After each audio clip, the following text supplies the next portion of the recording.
Welcome to the Direct Farm Podcast, the weekly listen for farm selling direct. We'll talk about the 4 levers for farm success, which are quality, brand, price, and convenience. We'll hear from outside industry experts and producers like you to delight your customers, save time, and to increase your direct farm sales and business. We're glad you're here. Welcome to the Direct Farm Podcast. I'm Rory, your host for today's episode. We've got a great conversation for you today with the Rodale Institute. Rodale is a nonprofit dedicated to growing the organic movement through rigorous research, farmer training, and consumer education. Widely recognized as a founder of the modern organic movement, Rodale Institute has been a global leader in regenerative organic agriculture for over 70 years.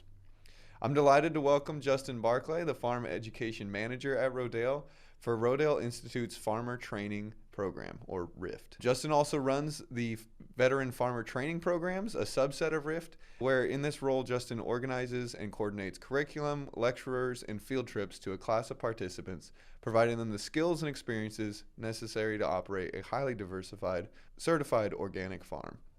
Welcome, Justin. It's great to have you here. Obviously, Rodale's a staple in the organic agriculture world and the ag world in general, like we mentioned, 70 years. But could you maybe start by giving us some of the background behind Rodale Institute and how it came to be? Sure. Thanks so much for having me on today. So I'll jump right in. So Rodale Institute has been around for quite a while. It was started in 1947. It was originally known as the Soil and Health Foundation. So this year they will be celebrating its 75th anniversary. So it was originally established with J.I. Rodale. He's the founder of the Rodale Institute. And then over the years has transitioned to his son, Bob Rodale, who purchased the farm where we are currently located at. They're located just outside Kutztown, Pennsylvania. And then it was also turned over to his daughter, Maria, and then her daughter, Maya, is also the chairman of our board of directors. But one of the main focus areas within the Rodale Institute actually has 3 focus areas: organic research, farmer training, and consumer education. So those are the 3 pillars that really support the mission there at the Rodale Institute. And a very long time ago, one of the things that was written on the blackboard that we still try to practice today is that healthy soil equals healthy food equals healthy people. So that's really our mission rolled up in a nutshell, with the main focus there with those 3 pillars. So we have a lot of great research activities there. We have world-class scientists there conducting a lot of fascinating research. We have a lot of farmer training that's going on there at the moment. And we also do some consumer education. So that's pretty much the main focus areas. And my main focus is within the farmer training aspect there at the Rodale Institute. That's awesome to hear, and really cool that it's so focused on those 3 areas. I love that idea too of healthy soil, healthy food, healthy people. So you started to get into it there of what does Rodale do today, and obviously it encompasses a lot. But I was wondering, could you maybe talk about what's the impact of that work, and what is the impact of Rodale's voice really in the world of organic farming? Sure. So one of the key things is our voice. We have a very great reputation within the world of organic, and especially within organic research, just because it has been our focus for so long. We have very critical projects, whether it's our farm systems trial, which has been going on since 1981. So it has over 40 years of continuous data comparing conventional crops and organic crops grown side by side. It has a sister project, the vegetable systems trial, which has a similar focus, but more focused on vegetables, versus the farm systems trials, more of a focus on the commodity crops like corn, soybean, wheat, and those type of main commodity crops. But yeah, just the cool research that has been going on there. Again, we have a lot of very big brain PhD scientists that are doing some great work. And we've also done a lot of good work recently with expanding the education part.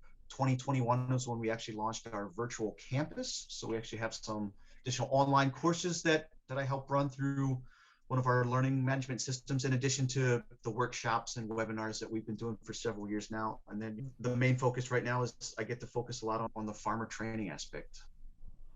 Yeah, that's really cool to hear too that you guys are adapting. Definitely 70 years ago, the world of sharing all this data and resources was a very different place. So adapting to that digital world. We've touched on those 3 pillars, but what is the kind of direct mission that Rodale has today? And maybe how has that changed a little bit, or has it stayed the same since its inception? Sure. One of our things that we like to focus on, or that we are focusing on right now, is that we want to increase the organic acreage within the U.S. and abroad. So that's one of our main goals. Obviously, our mission is still the same. We want to create, healthy people, and we do that by the healthy food, and then backwards all the way to the healthy soil. So soil health is always at the foundation of everything that we focus on. But right now we're making a really big push on converting or increasing the organic acreage across the U.S. So we're doing that through the farmer training and education that I mentioned, but also our consultant team is doing a lot of great work. So we have a great group of individuals spread across the United States that are helping farmers transition from conventional to organic agriculture.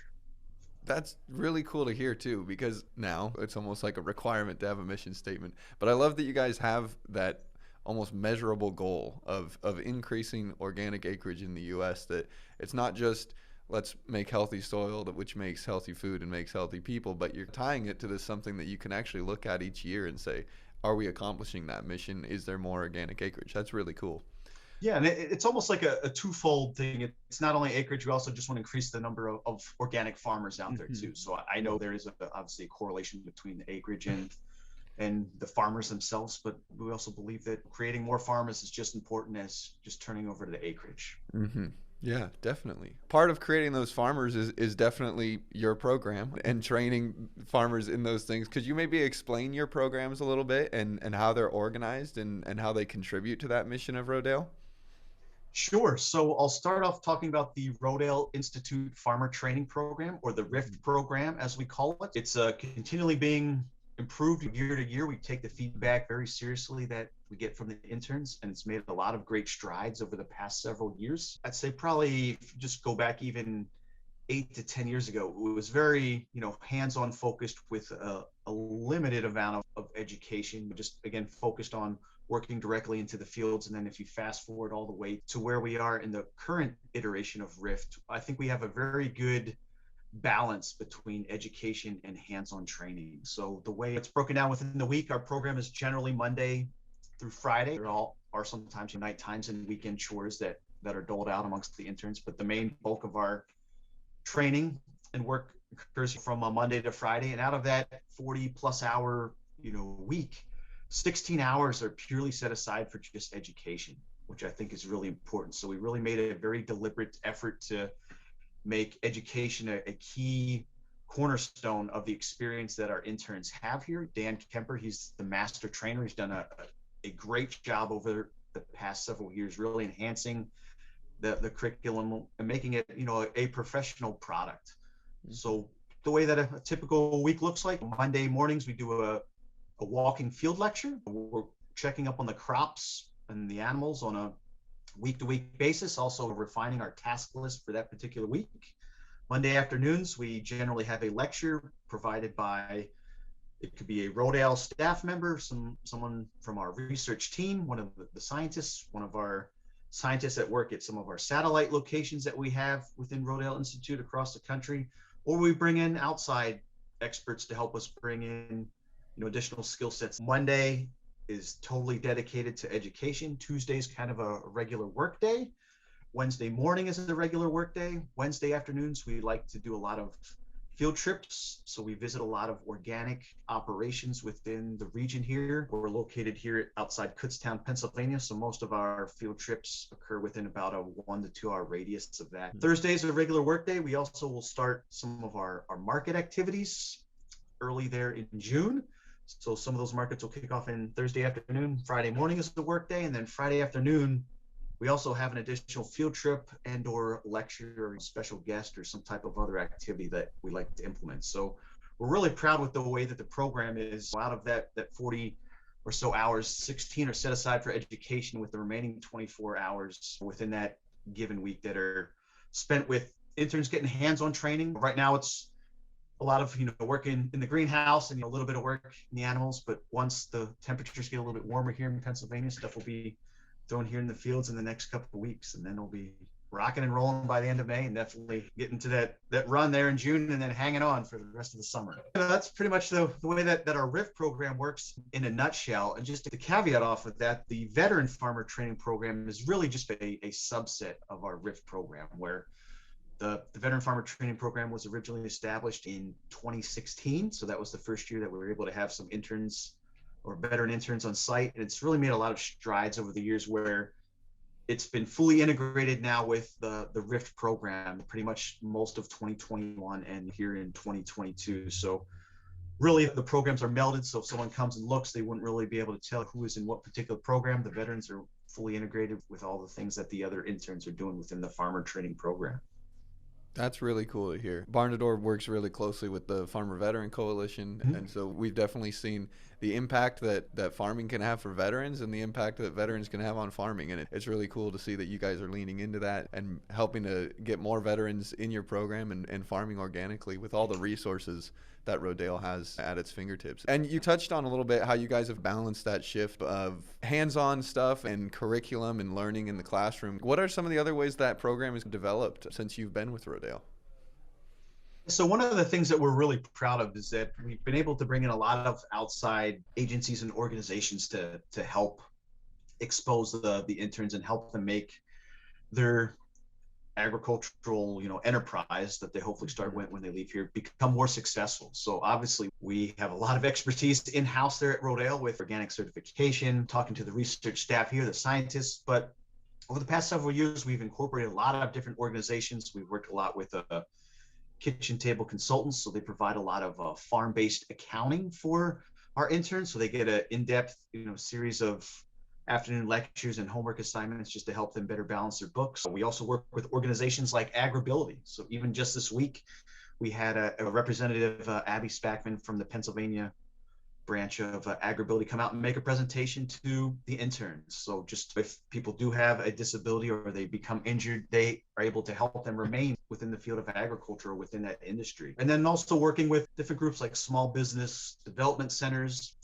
help bring in the business aspect side of things, and also working with Barn to Door. We have a lot of exciting things here that we hope to integrate with you guys later on this season and expose the interns about different ways that they can market the products and different ways that they can reach out to the customer base and increase their reach. So just bringing a lot of those outside skill sets or something that is not resident within Rodale Institute. We're a nonprofit, so we're not exactly focused on turning farmers into being profitable, successful entrepreneurs, but we can teach them how to farm, but we definitely need to reach out to outside experts like you guys and a bunch of other groups to give them those additional skill sets so that they become successful once they leave and graduate our program.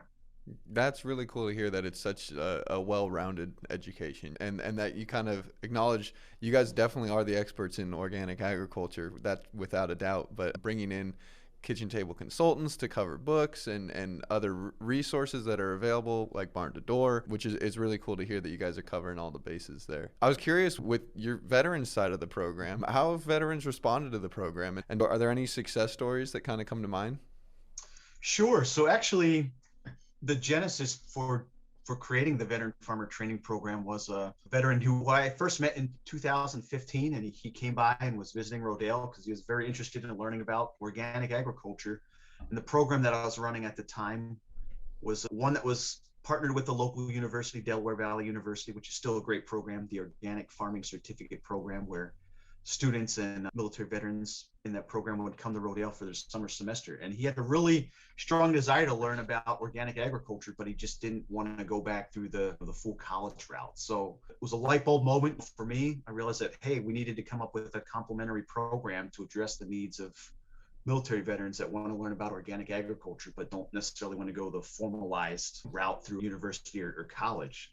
So in 2016, we were able to get the first group of veterans to come through there. And, for the past six years or so, the program was entirely funded through private donations from organizations and individuals. So whether it was Newman's Own Foundation, anonymous donors in the Lehigh Valley and greater New York City area, Farmer Veteran Coalition, who you mentioned, they've been tremendous partners of ours, providing very, very generous, financial support for the veteran stipends over the years. But yeah, so it's a lot of veterans, they're looking or yearning for that opportunity to jump back into the world of ag or even enter it for the first time. They're able to find some type of, solace or some type of different change of life, whether they retired from the military or just exited after a couple enlistments or a couple years in, that they found it to be a rewarding, though very difficult career field, but to just find something that kind of fills a void that they miss when they leave the service. So we generally don't have any problem filling our quota each year of military veterans that want to join the program. And we often, for the past couple of years now, have had a waiting list, which is good and bad problem. We'd love to be able to take everyone who had an interest, but they come here very inspired, they're willing to learn, and then figure out what type of farming that they want to do now. Not everyone ends up in the field of agriculture, but at least everyone who puts in an honest effort through this program at least has enough skills to make a pretty cool garden, at their own house, even if they don't end up in the world directly in the world of ag. At least we give them the skill sets to accomplish that. Definitely. That's awesome. If I was a farmer just starting out and I signed up for your program, what would my next steps look like? What would those first couple weeks look like? Would I need to move out to Rodale for the next couple months? Yeah, so that's one of the first things. If you're a military veteran, we have two options. We have a long season option that just started here in 2022. So our long season option is fully integrated again with our RIF program, but it's a 35-week experience. So it normally starts around that second Monday there in March and runs through pretty much that first Friday there in November. So it's an immersive season-long experience. So first is, hey, am I able to make this 9-month commitment? If yes, then you could apply for a long season program. And if not, we still have a short season program option, because not every veteran is able to come here for 9 months. A lot of them have other family commitments or other commitments that prevent them from coming here for a solid 9 months, or maybe they are enrolled in one of the formalized education programs through a university and they only have time in the summer. So we also have the short season option, and that's generally between 8 and 18 weeks. And it's normally between the months of May through August is when we would like for them to experience the bulk of their training time there at Rodale. That's our busy season, and they get to experience at least some of the grind, if not all of it, but at least the major part there of going through that summer growing season. As far as, I guess, the timeline, this is a competitive process. So we recommend that people submit their applications. They can submit it every time, but we really only review them in the fall. So we start doing our recruitments. It's on and off throughout the season, but we really start reviewing all the applications and stuff that we get in the fall season.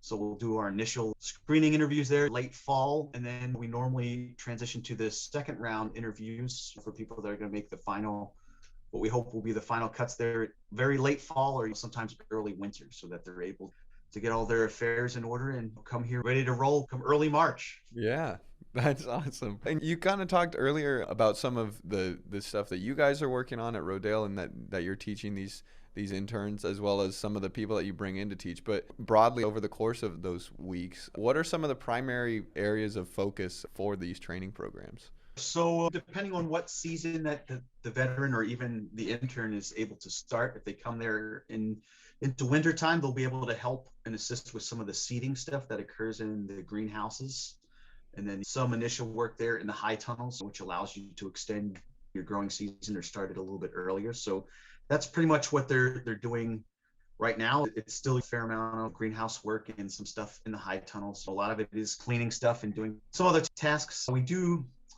We have a small flock of chickens at the moment. So there are about 140-ish or so chickens. So they are rotating, doing some of the duties with those. We have a handful of pigs on site at the moment. So they also get some work with the small livestock. We also have some other good partners that we work with. One great group is the Carversville Farm Foundation. So they're located there about an hour or so from Rodale, but they have some larger scale animal stuff and livestock stuff. They're also a great nonprofit where they donate, I think it's 90% plus of all their produce goes directly to food banks. And their stuff is like restaurant quality stuff that they don't even bother giving to restaurants or selling. Their main mission is providing food to food banks. So we like to partner with them and learn the skill sets that they have there. So that's the early season stuff. And then once we get into the grind, there's going to be a lot of vegetable work there, especially coming to May and June. Our markets will start kicking off, and the primary focus of our markets is that we try to target food desert areas within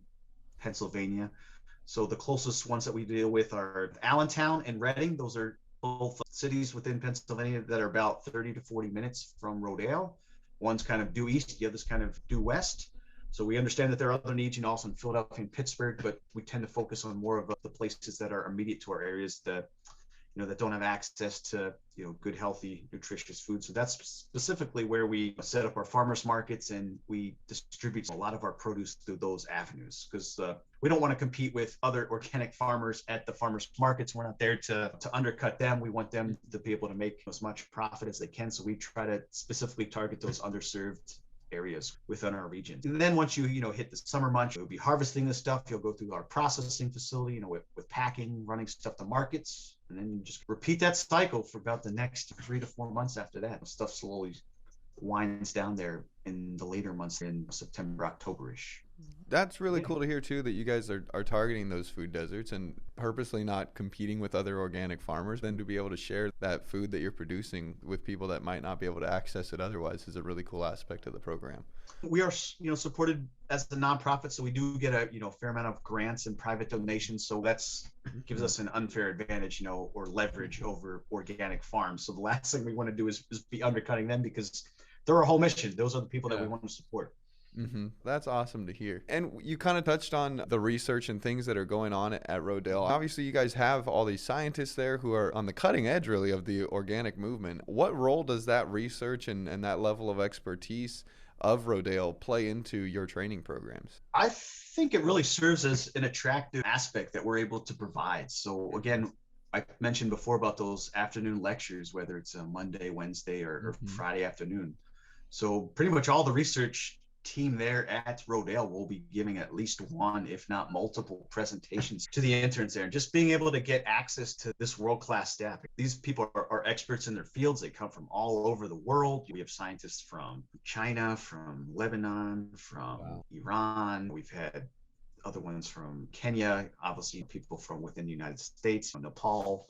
Just drawing in all that great knowledge that's out there, and having them all at our Kutztown location, is just a tremendous asset that a lot of places aren't able to do. And even those who are located at some of our satellite sites, we have some satellite research centers there within Georgia, within Iowa, and within California. So we have other research scientists at that location focusing on different crops or different areas where we're not able to grow some of those things within Pennsylvania. But just having that at your fingertips, or that resource, is such a tremendous benefit to the program. And I think really enhances our ability to recruit or get people that are interested in the program, because not a lot of places have that kind of direct access, and just the great skill sets that our research team has. Yeah, certainly. That's really great that you guys are able to tap into that resource, because that's a great draw, and what a great learning experience as an intern or as a veteran just getting into farming, to be able to learn from the best, really. We touched on a little bit of how you tie in other organizations to help with kind of the business training and accounting, but these training programs at Rodale, how does that help beginning farmers translate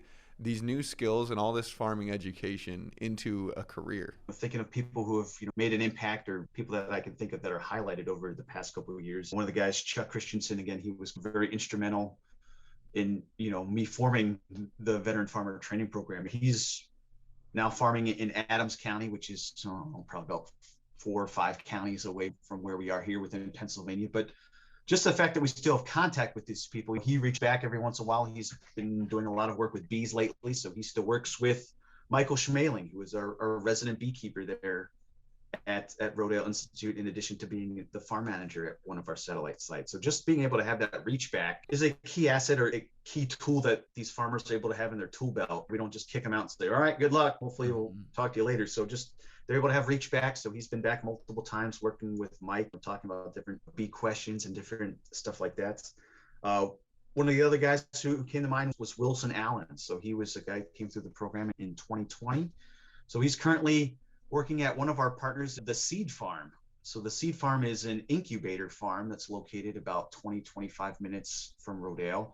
And at the Seed Farm, they provide a lot of the services for beginning farmers, so they don't have to purchase all these things themselves. So an incubator farm has all that on site, and they rent those services that they need. They have tractors there, greenhouses, walk-in coolers, tools, implements. So rather than having all that capital expense, up front, we highly recommend that they go, to the seed farm if it works out for them within the Pennsylvania area and start their business plan and get their entrepreneurship rolling there. It's a pretty low cost way to get your plan rolling up off the ground. So that's another tool that we think people can, benefit from. Sam Stern, he was also a guy who was in last year, the 2021 cohorts. He's doing a lot of great things. He's actually working on a seed saving agribusiness venture. So he's currently focusing on heirloom type, products and seeds like that. And they're growing basically the same heirloom stuff that George Washington was growing on his property there in Mount Vernon. So he's doing some great stuff down there in the DC, Virginia area. Pat Doherty, he took tremendous advantage of one of the programs that we have. One of our great partners is an organization called Pocono Organics. We have an extensive multi-month internship here at Rodale, but Pocono Organics has been very generous. They're located about an hour or so away from Rodale,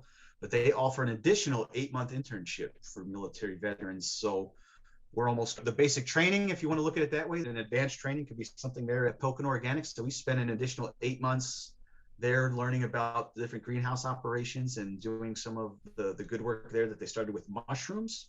And he actually got hired by Pocono Organics. So I just was able to visit him earlier this week. He's doing good things up there. We took a field trip with our interns up to Pocono Organics because they're such an inspiring story and a great partner.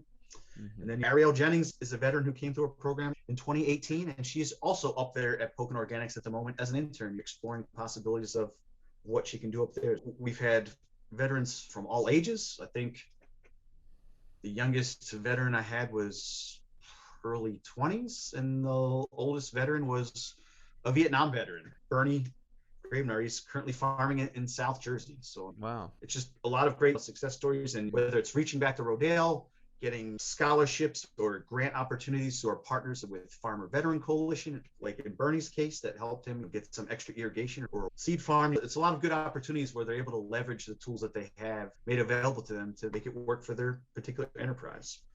Yeah, that's really cool to hear too, that people are leaving the program, having success, and then being able to contribute back and have people participate, which that's obviously one of the goals. You want people to be able to go and be successful, but then come back and help you guys keep moving the needle there. What business education do you guys provide throughout the program that can lead to these types of success stories? And how does that education kind of help people that are looking at selling direct to consumer from their farm? Well, some of the groups that we're going to be working with this season, again, I kind of mentioned kitchen table consultants, where getting your own kind of internal books in order.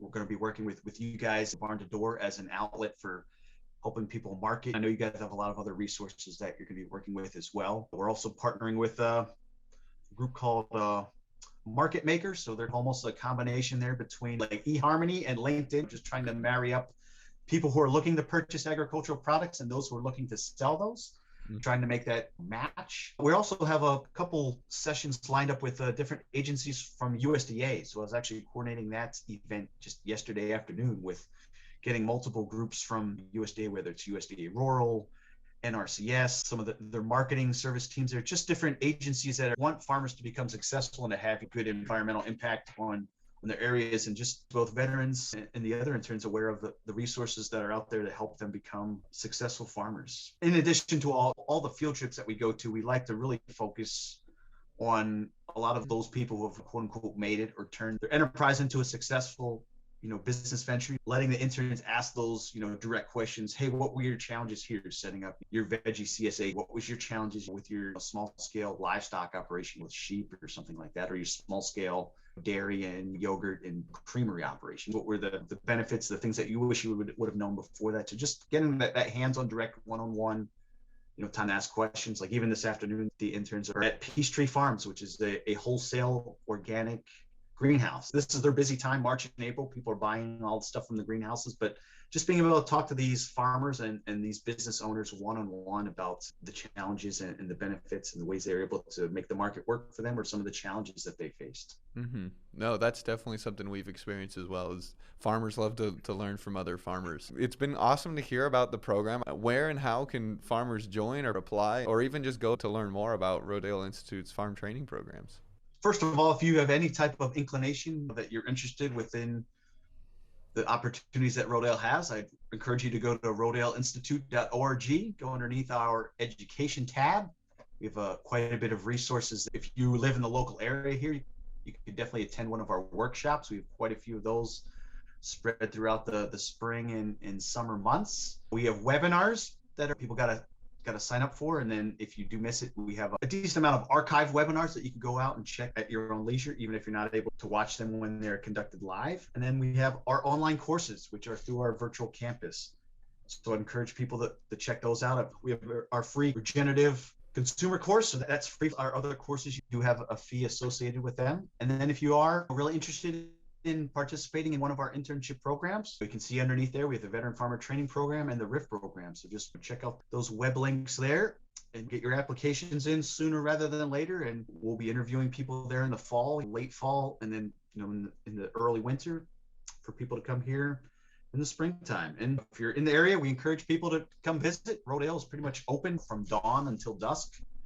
It's pretty much an open farm. People are able to come walk around, or if they want to shell out a little bit of money, they could come for a guided tour. But we also have self-guided tours, so you can come and check it out at your own pace. For even farmers who are experienced or have been doing this a long time, maybe aren't looking for a training program, the amount of resources on Rodale's website is crazy. So definitely navigate over there and check those out too, with the research that they're doing really on the cutting edge of the organic movement, and a lot of great minds over there at Rodale. And if there are any farms out there that are listening to this podcast and they are not already certified organic, if they are interested in transitioning fully or becoming certified organic, just reach out to our consultant team. Sam Malriott is the director there, and he's got a team of 11 or 12 people under him that are spread across the country that are will gladly help current farmers from conventional, or at least if they're already sustainable, if they want to become certified organic, to help walk them through those steps. That's awesome. That's really great to hear. Well, I guess as a final question, Justin, what are you and your team looking to accomplish in the year ahead, and how do you guys see yourself improving these farm training programs? Yeah, so we're definitely excited. So we just kind of wrapped up here our 5th week with the interns for their season-long program. So they still got a long 30 weeks to go, but it's definitely exciting here as stuff is slowly starting to turn green within Pennsylvania. We kind of had a long, hard, cold winter. A lot of stuff was brown, but now stuff is slowly coming back to life here in the spring season. So it's always nice to see that. And we just hope that people will take advantage of the opportunities that they have here, soak up in as much of the knowledge as they can, but take advantage of these opportunities and these resources here to learn, whether it's just sitting down at lunch, some of the research staff or some of the other farm operations team, just picking their brains with all the experiences that they've had during their time at Rodale, and just maximizing the opportunity that they have here so that people can become successful farmers. By the time they roll out the door here, we were really proud of the strides that we made over the past couple of years with making that balance between education and hands-on training. And we're just anxious to see how it works here in 2022. We'll make whatever tweaks we need to for 2023. That's great to hear the kind of the direction that it's headed to, and definitely a commitment to that continuous improvement, learning from mistakes. That's definitely something we're familiar with here as well. Oh yeah, it wouldn't be farming. Nobody's perfect. You always want to learn from your mistakes. Definitely. I want to extend my thanks to Justin and his team at the Rodale Institute's farm training programs. At Barn to Door, we're delighted to serve farmers in all 50 states, including certified organic farms and farmers just starting out in a career as regenerative farmers. For more information on the Rodale Institute's farm training programs, you can visit rodaleinstitute.org/education/training programs. And to learn more about Barn to Door, including access to numerous free resources and best practices for your farm, go to barntodor.com/resources. Thank you for tuning in, and we'll see you next week. Thank you for listening to this episode of the Direct Farm Podcast. You can subscribe anywhere you listen to podcasts to automatically download new episodes. For more free resources that you can read, watch, and listen to, visit barntodor.com/resources. Thank you again for tuning in, and we'll see you again next week.